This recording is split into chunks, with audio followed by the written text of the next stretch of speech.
Si vous vivez actuellement aux États-Unis, que vous soyez immigrant ou non, et que vous traversez des difficultés pour louer une maison, trouver un travail, ou pire, que vous subissez des humiliations de vos amis ou de votre famille qui ne comprennent pas votre situation, écoutez-moi attentivement. Je vais vous présenter un État aux États-Unis qui offre des opportunités réelles, concrètes et beaucoup plus accessibles que dans d'autres régions. Cet État, c'est l'Ohio. Dans cette vidéo, je vais vous dévoiler ce que vous pouvez obtenir en fonction de vos moyens, de vos connaissances et même de votre statut migratoire. Cette vidéo est spécialement dédiée à ceux qui n'ont pas encore de travail stable ni de logement personnel. Et restez bien jusqu'à la fin, car j'ai un cadeau et un support exclusif à vous offrir. Maintenant, si vous êtes en Floride, à Chicago, en Indiana, en Pennsylvanie, à New York ou encore au Texas, oui, ce sont de très beaux États. Mais si malgré ça, vous n'avez pas encore trouvé de logement ou un emploi stable, il est temps de prendre une décision intelligente. Allez en Ohio. Dans certaines villes de l'Ohio, il y a encore des maisons disponibles à des prix incroyablement bas, parfois sans même qu'on vérifie votre crédit. Et surtout, il y a du travail, beaucoup de travail. Si vous êtes une personne qui aime la tranquillité, une zone plus calme, loin du bruit et du stress, l'Ohio est parfait pour vous. Vous allez dépenser beaucoup moins, mais surtout, vous allez atteindre votre indépendance beaucoup plus rapidement.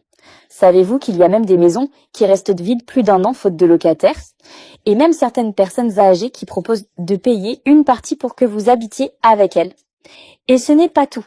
Dans l'Ohio, la pression des agents d'immigration est beaucoup plus faible que dans d'autres grands États. C'est une sécurité supplémentaire pour vous et votre famille. Bien sûr, ce n'est pas parfait. Certaines villes manquent de transports publics gratuits, comme les bus. Mais en réalité, c'est une opportunité idéale pour reprendre votre vie en main. Plutôt que de rester bloqué dans un coin à subir, vous pouvez construire votre indépendance en Ohio, puis retourner plus tard dans l'État que vous souhaitez une fois votre stabilité financière atteinte. Et maintenant, comme je vous l'ai promis, voici mon cadeau. Rejoignez dès aujourd'hui la communauté sur comeohio.com. C'est un staff qui va vous accompagner pour trouver un emploi et un logement avant même votre arrivée en Ohio. Ne vous inquiétez pas si vous ne parlez pas anglais. Dans le groupe, vous trouverez des Latinos, des Africains, des Haïtiens et bien d'autres communautés prêtes à vous aider. Beaucoup de gens vous cachent cette opportunité. Alors, ne laissez pas passer votre chance. Prenez-la maintenant. Alors écoutez les amis, j'ai fait mes recherches personnelles et voici ce que j'ai trouvé. Concernant le travail, l'Ohio n'est pas un État où on va pour frimer. Non, non, non. C'est un État où le travail existe quand même, mais c'est pour ceux qui sont vraiment prêts à commencer humblement. Ce qu'il faut préciser, c'est que ce ne sont pas forcément des métiers de rêve, mais quand même ce sont souvent des portes d'entrée vers la stabilité. Tu pourras te stabiliser, te construire et puis décider plus tard là où tu vas aller t'installer définitivement. Donc c'est un peu comme un tremplin parce que de ce côté-là, il y a moins de pression. Tu peux avoir le coût de la vie qui est moins élevé. Bien sûr, comme je l'ai dit, tu vas commencer un peu au bas niveau, accepter des jobs humblement et puis progresser petit à petit. Concernant le logement, quand on parle de l'Ohio, le logement te laisse quand même un peu respirer. Je vous ai dit que le coût de la vie aux États-Unis est devenu hyper élevé. Je dis élevé. Je dis juste le loyer aux États-Unis peut te bouffer la moitié de ton salaire. Vous le savez depuis longtemps, je vous l'ai dit, moi je ne suis pas là pour vous vendre un rêve. On ne peut pas vous donner une maison dans cet endroit-là sans condition. Et je vais vous dire quand même quelque chose. Le problème de beaucoup de gens, ce n'est pas qu'ils sont incapables, mais c'est qu'ils veulent réussir dans des États qui ne leur laissent aucune marge de respiration. Je vois beaucoup de gens s'installer dans les États comme la Floride, le Texas, New York, parce que là-bas, il y a souvent des grands buildings.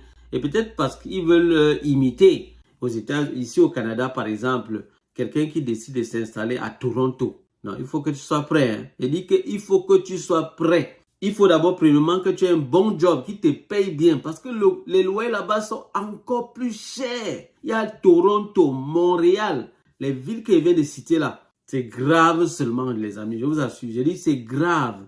Donc, avant de t'installer là-bas, rassure-toi que ton emploi que tu as d'abord, que tu auras, va te payer cher et qui sera stable.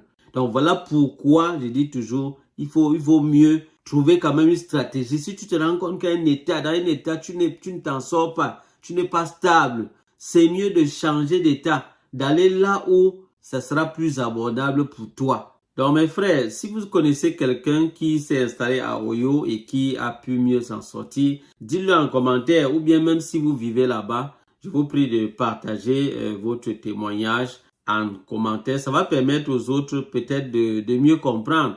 Parce que quand on en parle comme ça, il y a certains qui doutent. Donc le fait quand même qu'ils voient des témoignages vivants, réels, ça peut également les encourager. Donc partagez votre expérience. Est-ce que c'est vrai? Est-ce que vous trouvez que c'est pas vrai? Ça permettra vraiment quand même d'éviter beaucoup d'erreurs. Et dites-moi un peu quand même si ça vous intéresserait que je vous présente de temps en temps aussi certains états avec les réalités qui se vivent là-bas, le coût de la vie, l'emploi et beaucoup d'autres choses. Dites-le moi en commentaire. Vous pouvez juste mettre le mot Oyo. Ça sera un peu comme un code. Vous mettez juste Oyo en commentaire. Ça va me permettre de savoir que vous êtes vraiment intéressé par ça. Là, je ferai quand même de temps en temps des vidéos sur certains états et avec le coût de la vie, les réalités qui s'y vivent là-bas. Je vous ai déjà dit plusieurs fois que la vie aux États-Unis coûte vraiment très cher. Je dis très très cher.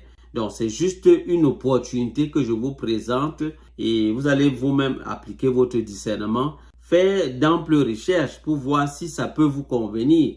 Si c'est le cas, ce sera vraiment quelque chose de bon. J'espère que ça va vous intéresser.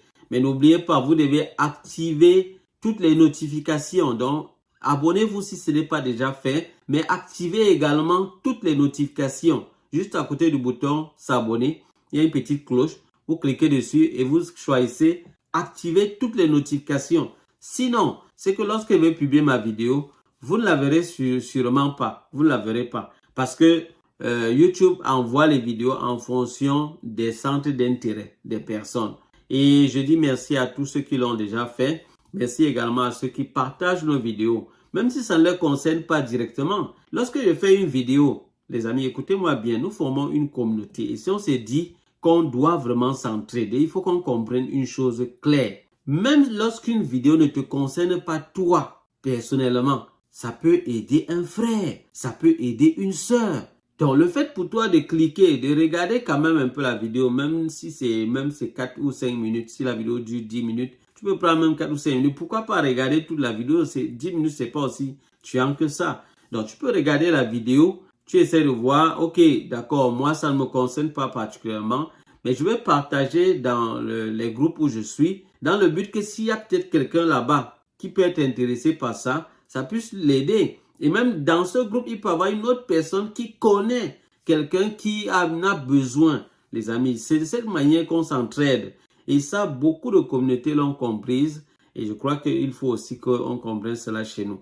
Je dis merci à tous ceux des nôtres qui ont vraiment déjà compris ça et qui partagent nos vidéos. Également aux Français qui nous écoutent et aux Canadiens et aux gens de plusieurs autres pays qui nous écoutent et qui font vraiment ce travail-là de partager. Je vous dis merci vraiment pour cela. Votre contribution vraiment permet vraiment que cette chaîne évolue. Je vous ai dit que j'ai fait cette chaîne pas pour vous, mais avec vous. Donc, je vous dis merci vraiment. Ensemble, nous irons très loin, les amis. Bye bye.